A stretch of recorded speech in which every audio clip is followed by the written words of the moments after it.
Actuar con prudencia para no exponerle ante sus compañeros. ¿Qué tenemos que hacer con la víctima? ¿Cómo podemos intervenir con todos estos personajes que están involucrados en esta situación de violencia escolar? Bueno, pues con la víctima tenemos que actuar con prudencia para no exponerle ante sus compañeros ni ponerlo en una situación de riesgo. A veces pensamos que hablar de la problemática ante todo el salón es una buena idea. Si nosotros tenemos en general un salón en donde haya compañeros que apoyen, en donde haya compañeros que no ejerzan también o que no tengan un papel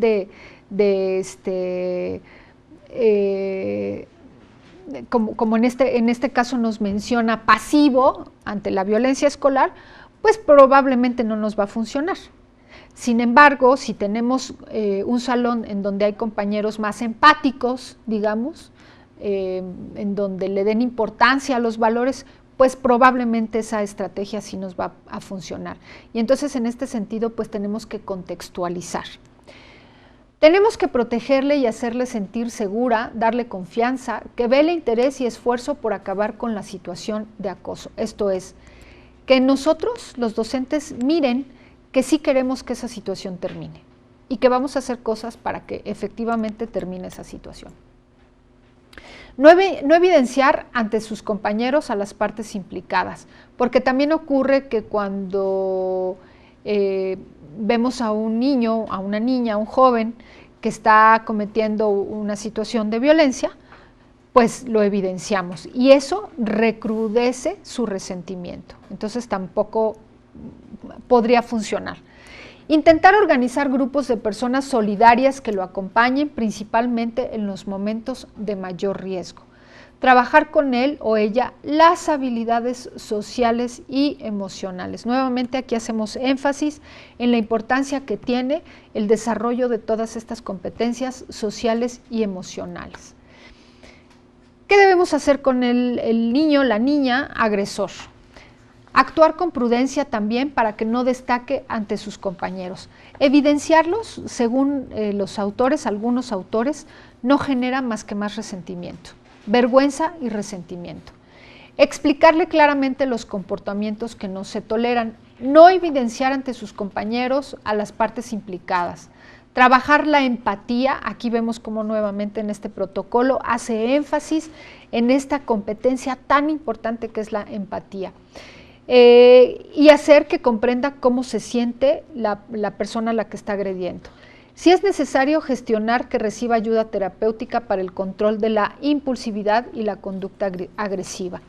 ¿Qué hacer con los copartícipes? Pues hacerles ver que en la escuela no se toleran conductas violentas, mostrar las consecuencias de la transgresión de las normas de convivencia, analizar las consecuencias del bullying para todo el grupo, para toda la escuela, que es esto que tiene que ver con, por ejemplo, en los agresores, pues hacerles mirar que nadie los va, que el riesgo que se corre es que nadie los acepte, que los demás compañeras y compañeros pues los puedan rechazar. Mostrar los recursos que tienen los alumnos para defenderse, pedir ayuda o denunciar las agresiones. Bueno, nuevamente aquí pues está implicada la resiliencia, ¿no? Estas competencias sociales que también hay que desarrollar en las niñas y en los niños. Trabajar las habilidades sociales, la empatía, la asertividad, la solidaridad, la fraternidad, entre otras. Aclarar la diferencia entre chismoso y denunciante solidario con la víctima de un hecho de acoso, porque también, ya lo sabemos, lo hemos visto muchas veces, aquellos que van y dicen, maestra, maestro, fulanito le está pegando a fulanito, pues a ese también le va peor, ¿verdad? Porque para la próxima, él se puede convertir en la víctima de violencia. Destacar a los alumnos y alumnas con habilidades prosociales para que participen integrando a las víctimas en actividades deportivas, recreativas, artísticas y sociales. Esto hay que hacerlo con mucho cuidado.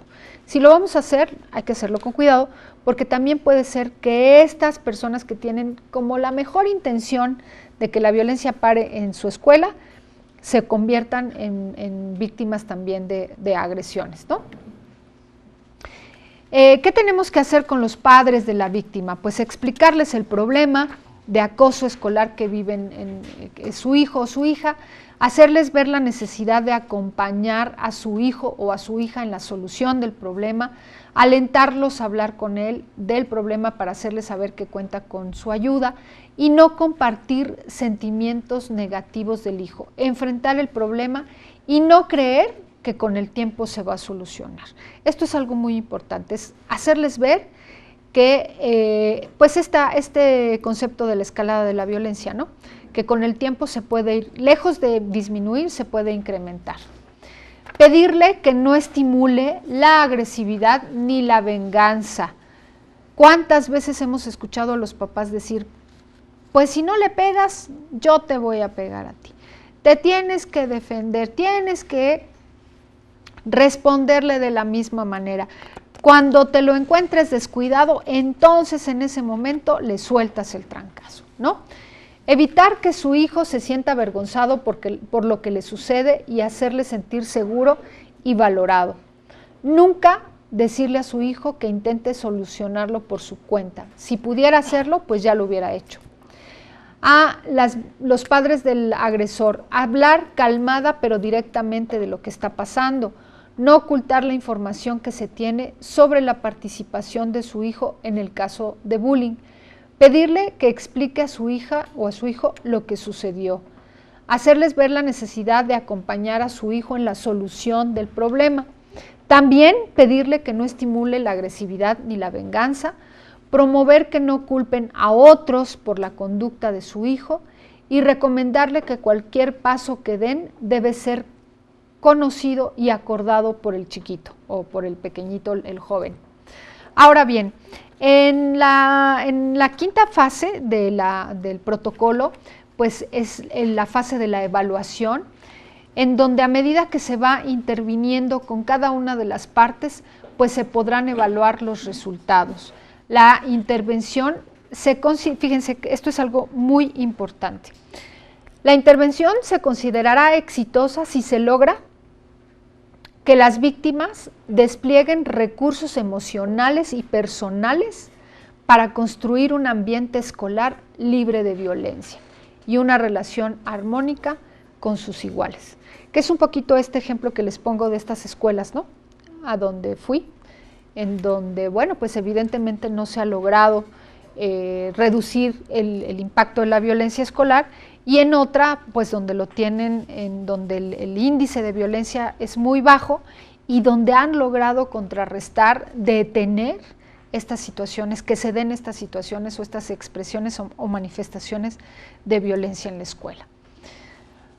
La evaluación implica que los agresores reconozcan los límites de sus conductas no saludables entre iguales, que adquieran y desarrollen habilidades cognitivas, es decir, de pensamiento, habilidades emocionales y sociales para construir un ambiente escolar libre de violencia y una relación armónica con sus compañeros.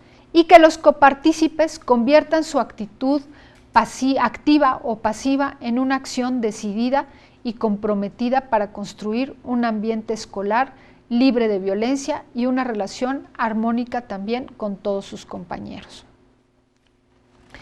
Y bueno, pues el último paso, que es el de retroalimentación. Los docentes deben trabajar en la retroalimentación de las prácticas de intervención preventiva. Es muy importante que sea a nivel preventivo para erradicar el acoso escolar a través de acciones cotidianas transversales, como por ejemplo la convivencia democrática entre directivos, docentes y alumnos a través del trabajo colaborativo, solidario y no competitivo. Qué complicado, ¿verdad? Porque a veces pues las situaciones los contextos no favorecen estas situaciones. La educación de las emociones, sentimientos y valores como parte de los objetivos educativos. Insistimos, tenemos que dejar de pensar que los maestros no enseñamos valores y no somos modelos de valores ante los alumnos. La desarticulación del triángulo bullying, víctima, agresión y copartícipe. La enseñanza de la asertividad decir no a la agresión y enfrentarse a ello con seguridad, pidiendo ayuda y ejerciendo nuestros derechos, sobre todo el derecho a vivir una vida libre de violencia y el derecho a ser tratado con respeto. La estimulación de la empatía, nuevamente hacemos énfasis en esta parte. Enseñar a los alumnos agresores o en riesgo de ser agresores a ponerse en el lugar de la víctima, sentir sus emociones y comprender sus sentimientos. El fortalecimiento del papel de la familia en la efectiva prevención de la violencia, invitar a los papás, ser reiterativos con los papás, insistir con los papás en que también formen parte para prevenir estas situaciones de violencia. El desarrollo de programas de sensibilización, capacitación e intervención en temas de educación emocional, prevención de violencia, igualdad de género y formación ciudadana. Y esto implica dos cosas. Uno, que como docentes nos sigamos capacitando en estos temas, y dos, como el ejemplo de una escuela, que creo que les había puesto también la vez pasada, en donde en esta escuela tienen el que se llama Escuela para Padres, y en donde esta Escuela para Padres a lo mejor ustedes podrían pues desarrollar este programa por lo menos a lo mejor una vez al mes, en donde podamos invitar a los papás y en donde en una hora podamos darles información básica, aspectos generales de todos estos temas para que lo lleven a casa, pedirles que lo desarrollen en casa. Y otra sugerencia importante que ha funcionado es dejarles tarea a los niños sobre estos temas, pero que se sienten a hacerlo con los papás, ¿no? Entonces, hoy se van a llevar de tarea, van a investigar, no solamente verlo en el salón de clases, sino que lo lleven como tarea a las casas. Hoy van a investigar acerca del tema de la empatía. ¿Qué es la empatía? Y me van a traer ejemplos. ¿Cómo podemos ser empáticos? ¿En qué casos no somos empáticos? Esta es una buena alternativa también. ¿En qué casos no somos empáticos, niñas y niños? ¿En qué casos sí somos empáticos? ¿Cómo podemos ser empáticos? Y esto va a ayudar papá o mamá a hacer esta tarea. ¿Ok? Entonces, bueno, esa es una forma de involucrar también a los papás y de que los papás también aprendan acerca del tema. La implementación de programas culturales de prevención de violencia y promoción de una convivencia escolar armónica. Y bueno, pues por último, me quiero despedir de ustedes con un video. Es un pequeño tributo a su trabajo, es un pequeño tributo a la labor que ustedes realizan todos los días, al gran empeño que ponen y a pues a la labor que ustedes con tanto ánimo y con tanto entusiasmo llevan a cabo para formar a todos nuestros niños. Espero que lo disfruten.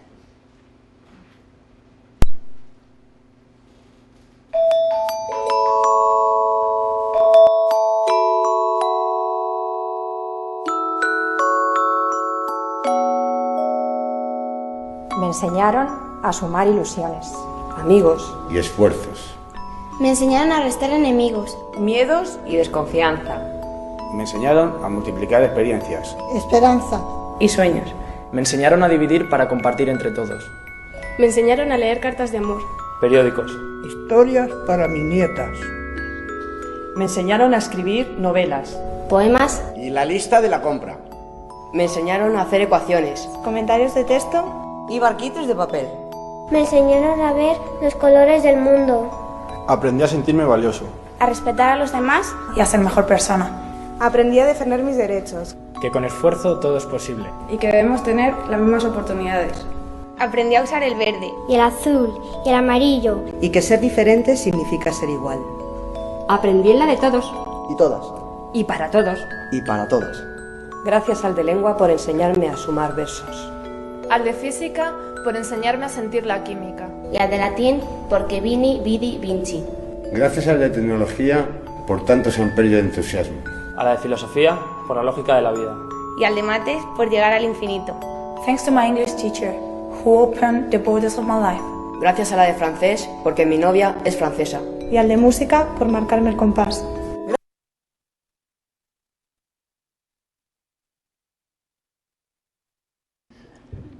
Bueno. ¿Qué pasó? Bueno, pues cortó un poquito antes, pero bueno, pues espero que lo hayan disfrutado. Insisto, este es un pequeño tributo a todo su esfuerzo y a todo su trabajo. Y dice el maestro Juan Díaz de la Torre, hacer de una escuela un espacio libre de violencia, desde el cual se impulse una cultura de inclusión, respeto y promoción de los derechos humanos, es prevenir el acoso escolar. Este es el desafío. Y bueno, pues ahora daremos inicio a la sesión de preguntas y respuestas.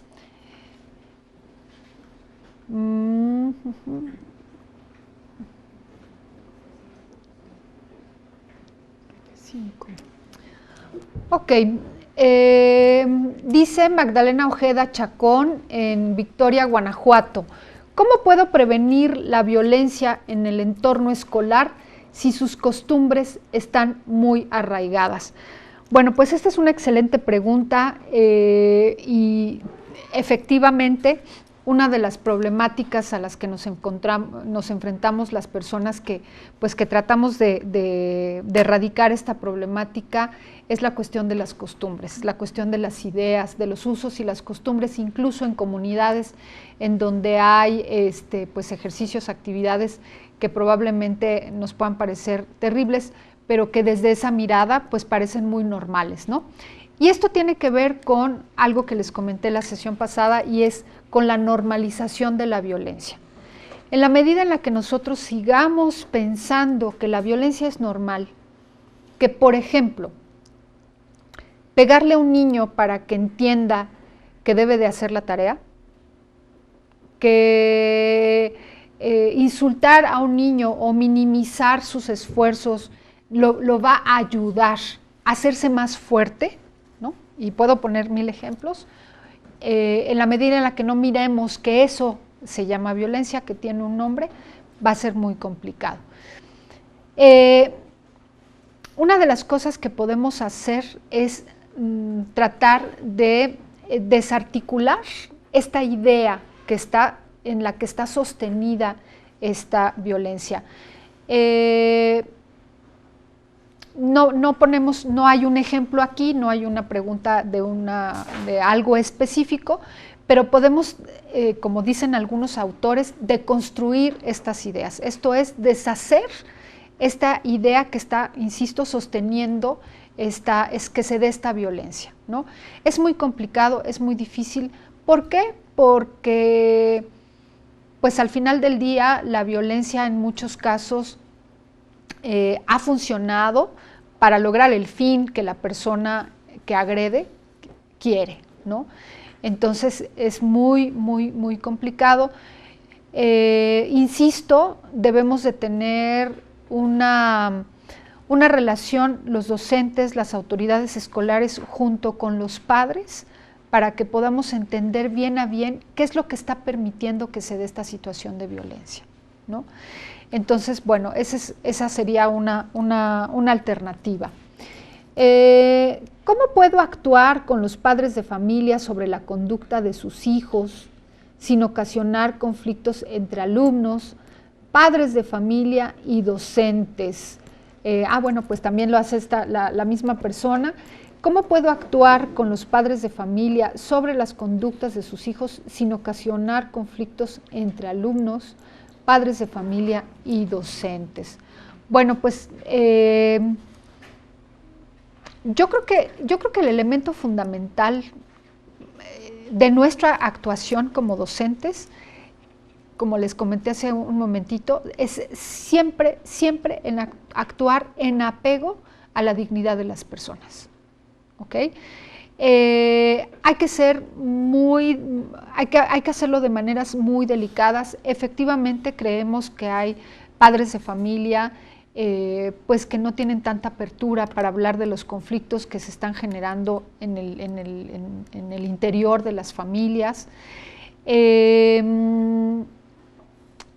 Otra cosa muy importante, ¿saben qué es? No echar culpas. Eso es básico. Es que usted tiene la culpa de tal, es que el niño fulano tiene la culpa de tal, porque bueno, pues eso en sí mismo puede mirarse como una agresión, ¿no? Entonces, no estamos hablando de culpas, estamos hablando de responsabilidades. Vamos a delimitar responsabilidades. La responsabilidad que a mí me corresponde es tal, la responsabilidad que a esto le corresponde tal. Pero bueno, hay que ser muy conscientes de las responsabilidades que nos corresponden, ¿verdad? Porque a veces podemos pensar que algo no es nuestra responsabilidad cuando sí lo es, o viceversa. A lo mejor estamos, pues, a lo mejor más involucrados de lo que deberíamos de estar cuando a lo mejor no nos compete cierta cuestión, ¿no? Entonces creo que esto es como algo fundamental, algo que debe de regir nuestra conducta, es el respeto a la dignidad de las otras personas, pues para no generar conflictos. ¿Cómo dejar de ser testigo sin ayudar a la víctima? ¿A quién acudir como autoridad no educativa que apoye especialmente cuando son niños? Bueno, pues siempre el apoyo de las instituciones es muy importante, ¿no? Ya lo hemos insistido. La Comisión Nacional de los Derechos Humanos tiene un programa que ustedes saben muy bien, que es de protección a la niñez. Pueden acudir a la comisión, tenemos los datos, los pueden encontrar en internet, el teléfono. En las delegaciones también hay unidades de atención a la violencia en cada unidad del Distrito Federal. En los municipios también, en los edificios de gobierno que hay en cada municipio, también hay programas de atención para esta problemática. Afortunadamente ya cada vez son más los profesionales que se dedican a trabajar con esta problemática, afortunadamente, y bueno, pues desafortunadamente porque nos habla de que es una problemática que está creciendo, ¿verdad? Entonces, pues las instituciones es un apoyo muy importante y es fundamental. ¿Qué hacer cuando en una escuela hay violencia entre alumnos y de maestros hacia los alumnos? Bueno, pues estamos hablando de una problemática gravísima. Ya lo dijimos, lo vuelvo a aclarar. La violencia escolar es la que se da en todo el entorno escolar. Ya la sesión pasada hablamos de que esta violencia puede ser de los maestros a los alumnos y de los alumnos hacia los maestros. Y el bullying o el acoso escolar habla acerca de la violencia que hay específicamente entre pares, ¿okay? Entre los alumnos. Entonces, pues, ¿qué hacer? Pues denunciar. Evidentemente, si hay una situación de violencia de un maestro hacia un alumno o de un maestro hacia un grupo de alumnos, pues evidentemente lo primero que hacer es denunciar. Recuerden que como docentes somos servidores públicos y que la ley especifica claramente que cuando un servidor público comete una agresión, está llevando a cabo una violación a los derechos humanos. Y entonces, bueno, pues esto tiene consecuencias muy importantes, ¿ok? ¿Cómo podemos obtener el protocolo de actuación para una escuela libre de violencia? Bueno, pues hay que dirigirnos a hablar por teléfono a su zona escolar, y en la zona escolar les van a dar respuesta de cómo pueden obtener este protocolo. ¿Qué hacer con los problemas de violencia que vienen desde la primaria y llegan a la secundaria? Pues tenemos que, lo mismo, ¿no? Tenemos que actuar, tenemos que, pudiera parecer que están un poquito más recrudecidos, y en muchos casos sí. Por eso fíjense qué importante es la prevención y qué importante es la detección oportuna de las conductas violentas. Y aquí es donde entra este concepto de la escalada de la violencia, ¿no? Cuando nosotros detectamos oportunamente estas situaciones de violencia, cuando nosotros detenemos oportunamente estas situaciones de violencia, entonces es que vamos a impedir que se recrudezcan y que aparezcan en el siguiente nivel. Creo que hace 8 días les dije que, hace 15, perdón, les dije que México tiene el primer lugar a nivel mundial en violencia escolar en secundarias, ¿ok? Entonces, bueno, pues podemos entender cómo sí hay situaciones que se traigan desde antes y que en esta etapa sean en donde se recrudecen muchísimo este tipo de situaciones, ¿no? Bueno, tenemos un minutito más. y dice, cuando la intervención de los padres del menor agresor es contraria a solucionar la conducta y más que aún son los que alientan esa conducta, donde se solicita ayuda para ellos como adultos. Bueno, pues igual nos tenemos que dirigir a las instituciones, en donde incluso si hay una cuestión legal, pues estas instituciones nos pueden dar su apoyo. Insisto, la Comisión Nacional de los Derechos Humanos nos puede dar información, incluso a nivel jurídico, a nivel legal, para prevenir todas estas situaciones y para dar posibles soluciones, posibles alternativas a todas estas problemáticas. Y bueno, pues con esto hemos concluido. Para finalizar, agradecemos la presencia de los docentes que nos acompañaron el día de hoy, así como los que nos siguieron a través de esta transmisión en vivo, invitándoles a la siguiente conferencia el 30 de mayo presente en punto de las 9 horas con el tema Metodología y tratamientos didácticos para la prevención e intervención ante la violencia escolar, impartida por el licenciado Rodrigo Molina Moctezuma. Muchísimas gracias, que tengan un excelente día.